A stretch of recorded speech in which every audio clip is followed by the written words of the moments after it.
Buying and selling a home is one of the most stressful things you can do in life. There's a lot of money involved, and if you don't take it seriously, you could lose out on hundreds of thousands of dollars. There's a reason I've done so many videos lately on overcoming stress, and the last few months have been a bit of a wild ride, but we did it. Despite experts having no idea what the market is doing or will do, we were able to successfully sell our house in 5 days for top dollar. In this video, I'm going to share how. There's more to selling a house than just hiring a realtor, much more. It's a combination of all the little things which add up to an overall experience. It's important if you decide to sell your house or your car or whatever that you understand how to optimize this experience so potential buyers feel great about their decision and want to take action as soon as possible. Now, you will still need a realtor, so find someone who knows the area well. I suggest interviewing 2 or 3 and see what they offer. Make sure you get professional photography, but there are other features like virtual tours, drones, staging, etc., which can greatly improve your chances for a quick sale. More on that shortly. First and most obvious thing is pricing it correctly. Now, the only way to get an accurate idea of what your home is worth is by the comparables. Get your realtor to send you pending listings in the area. Things that have sold in the last 3 to 6 months are helpful, but pending sales are the true indicator of what's going on right now. Now, I always like to list a little higher than realtors suggest. This gives a slightly higher perceived value, but also gives you more wiggle room when negotiating. For example, if you're going to sell your car on Marketplace for $8,000, if you list for that, people will offer you $6,000 and you'll be lucky to get $7,000. But if you list for $10,000, people will happily pay $8,000. A house is no different. People want a deal.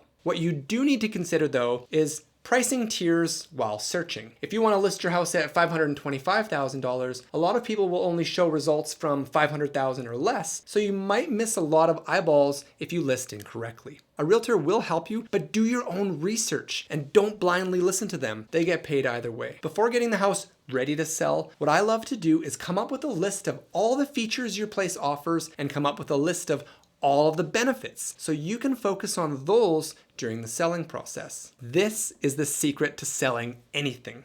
Maybe you live in a tiny condo on the 2nd floor, which you think is too small and low in the building. However, to someone else, that is an easy to clean space that is cheap to heat and they don't have to wait for slow elevators. Or perhaps your house is located near a noisy freeway on a busy road. The benefit is that it's a convenient location which is easily accessible. You can spin anything into a positive with the right perspective. What I've learned is that people want to do as little as possible. They want to work as little as possible, and they want to think as little as possible. You are the one who knows your space, so take some time to really come up with all of the benefits you can think of and make a list. In case you don't know, a feature is something a product has or does. A benefit is how it affects your life. So if you have a convertible car, the feature is that the top comes down. The benefit of that is that you get a tan while you drive and you feel your hair blowing in the wind. A feature of a house is that it has a jacuzzi tub. The benefit of that tub is you can unwind all your troubles away at the end of the day with a hot soak. People buy benefits, not features. For example, in our house, we have a green space behind the backyard. Writing that in the ad is great, but explaining why that is important is even better. We wrote the ad for our own house, and look how we started it. Escape to your own private oasis in this well laid out home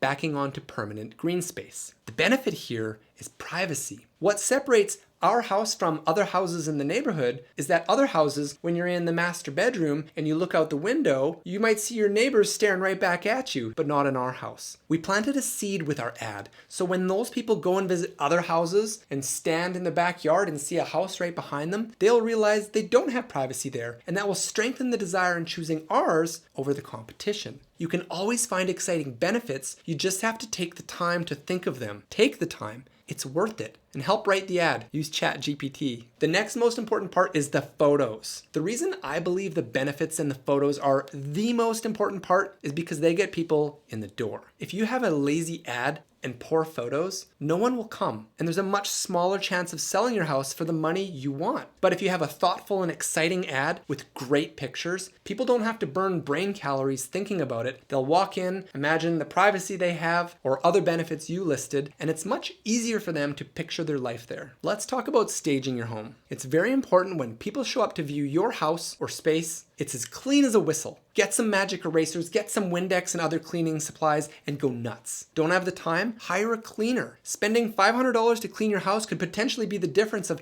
thousands of dollars in an offer or multiple bidders. Make the effort. And you are going to want to get rid of everything that you can. Pictures, drawings, books, art, furniture, especially everything that has a chance to invoke any type of feelings in people. Those gotta go. Store it in your garage or rent a locker. Get rid of everything that you can. See if you can negotiate with your realtor to pay for a stager. We got one this time around, which our realtor paid for, and they were fantastic. Again, a couple $100 of someone's time could be well worth what you get. If you don't go that route and want to do it yourself, watch some YouTube videos to get some inspiration.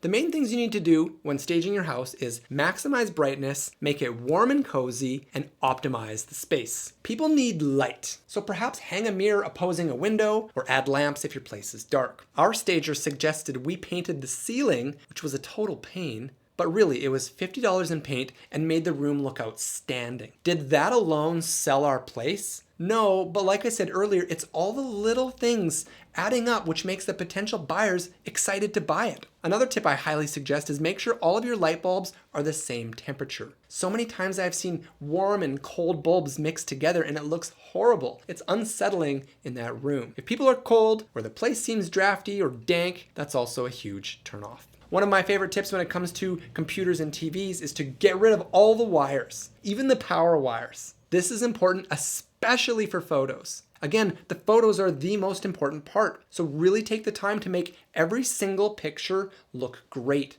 Fold the towels in the bathroom. Make them white if you can. Get rid of everything on the countertops. If you have to walk around chasing the photographer, hiding clothes or stuff in every picture, just tucking it away, do it. The thing you gotta understand is that people subconsciously make decisions they don't even realize. For example, if you're buying a car from someone and they show up with food all over their shirt and they look like they haven't bathed in a while and they stink, if they don't take good care of themselves, how well do you think they're gonna take care of their car? Who knows? I could be wrong about that person, but the point is, if that person was clean, punctual, and polite, you would feel much better about dealing with them. It's the same with a place. If someone is looking at the listing for sale, they will be drawn to the ones that look like they've been well taken care of. It's a big investment. It never fails to amaze me how many people are trying to sell their homes, especially around here where housing prices are absolutely insane, and they don't do any work. They assume the buyers will see through the crap, realize its potential, and expect it to sell fast for listing price. Look, I'm not a realtor. I'm just a dude who started off with a tiny condo 16 years ago, and through buying and selling 7 places, worked my way up to a pretty great house I'm very fortunate to be in. I went for it. Moving is scary, but it's also awesome. It's a chance to change things, and most of the time for the better. Sometimes we get stuck in a rut, and completely dumping our lives upside down to chase what we truly want is the best thing that can ever happen to us. Or hey, sometimes we just have to sell, in which case you still want to maximize profits to help with your future. This battle is worth fighting. Every $1,000